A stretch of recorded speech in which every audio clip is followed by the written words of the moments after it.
Top K. Color available. Green and blue. Model, product ID. I2006. Description. Fast charging powerbank. Size and spec. 1%. Powerbank. 3 PCS. Input port and 2 PCS output port. Specs 1. Smart LED digital indicator. Specs 2. Sleek and slim. Specs 3. Built-in. Sales point 1.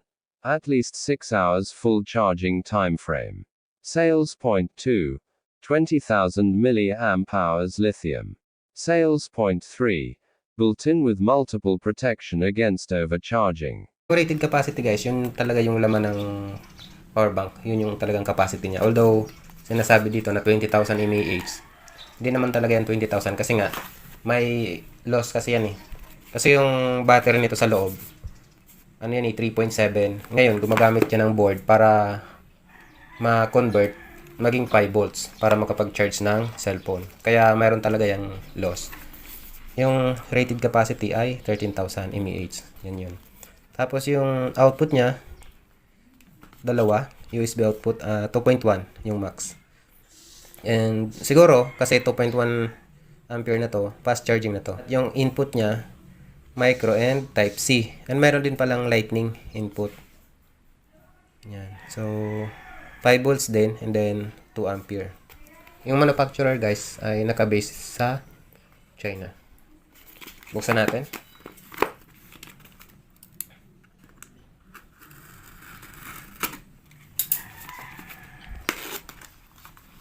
Oh. Sealed. Naka-sealed guys, oh. Plastic pa. Tapos ito yung kasama niyang cord. Micro, pang charging. Maiksi lang. Pero mukhang matibay naman kasi makapal yung ano niya, yung wire. At ang napansin ko, walang kasamang manual. Yan. Siguro dahil nakalagay naman dito yung ano niya, yung specification. Kaya lang, syempre dapat mayroong manual yan. Pero based din naman sa mga na-unbox ko na-review kong power bank, mayroon talagang mga brand na walang manual. Yan. Ganda guys, oh. Mabigat. Ganda ng pagkakagawa. Diba? Mukhang matibay talaga. Mukhang mamahalin yung itsura niya. Ganda. Buksan natin.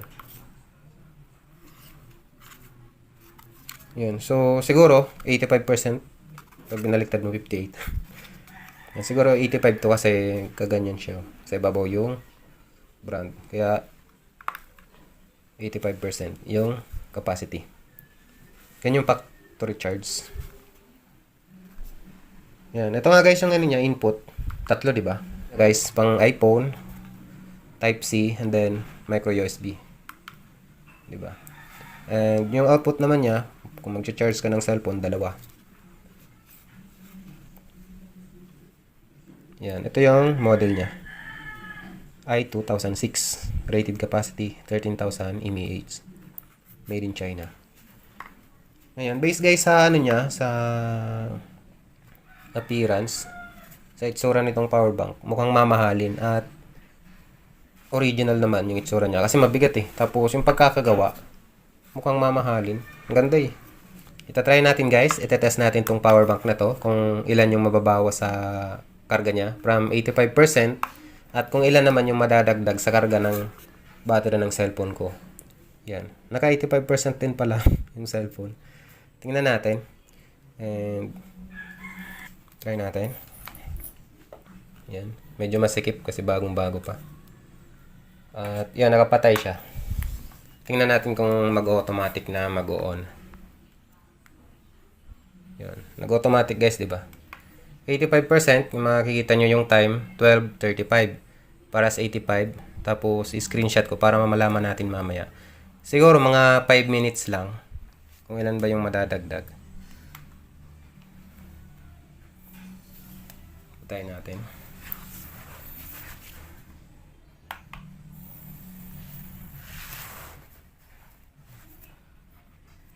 Kanina, 12:35 tayo nag-charge, di ba? Screenshot natin para tingnan natin. Kanina guys, di ba? Kung natatandaan nyo, 12:35 tayo nag-start mag-charge. 85%. Ngayon, 12:41 na. So, 6 minutes, sa loob ng 6 minutes, nakapag-charge ng 4%.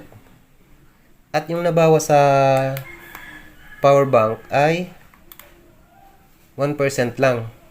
Di ba? Kasi 85, din yan, 85% yan. Ngayon, 84. 1% lang yung nabawas. Di ba? Fast charging. Tapos, matagal mag-drain yung power bank. Legit talaga to guys. Kasi mahalata mo naman yung itsura niya. Yung bigat. Maganda pa. Mukhang mamahalin yung itsura. Maganda din pala yung brand na TOPK. TOPK or TOPK. Kung paano babasahin yan. Maganda din. Kasi fast charging na and then tagal mag-drain ng battery. Sa tingin ko, kung ganitong cellphone na 4,500 mAh yung capacity ng battery, makakapag-charge ako dito ng dalawang charge and then may matitira pa sa karga ng power bank. Kasi yung rated capacity niya, 13,000. So, more or less, baka nga makapag-tatlong charge pa tayo. Hindi ko lang alam. Pero tingin ko, yung pang tatlong charge nito, hindi na mapupull. Hanggang dito na lang guys yung review natin sa TOPK power bank. At yung masasabi ko sa price niya, sulit na kasi digital na to eh. And then support pa ng fast charging. 3 yung input niya, 2 yung output. At digital pa, di ba? Sa price niya na 500 plus kasama shipping fee. Para sa akin, sulit na to. Kaysa bibili ka ng mamahaling power bank. Although may kaiba naman 'yon sa quality, 'di ba? Pero subukan na din naman eh na kahit mura yung power bank basta legit naman yung store at maganda naman yung quality ng product kahit hindi kilalang brand diyan. Okay din naman bumili ng ganun, 'di ba? Kasi yung mga branded na power bank mamahalin. 1,000, ganun, 1,500, mga ganun. Eh, 'di ba? Ito maganda naman yung ano niya eh.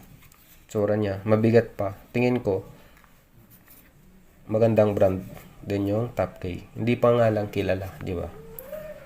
Hanggang dito na lang yung video natin and hopefully, mag-subscribe po kayo sa aking channel. Thank you guys sa inyong panonood.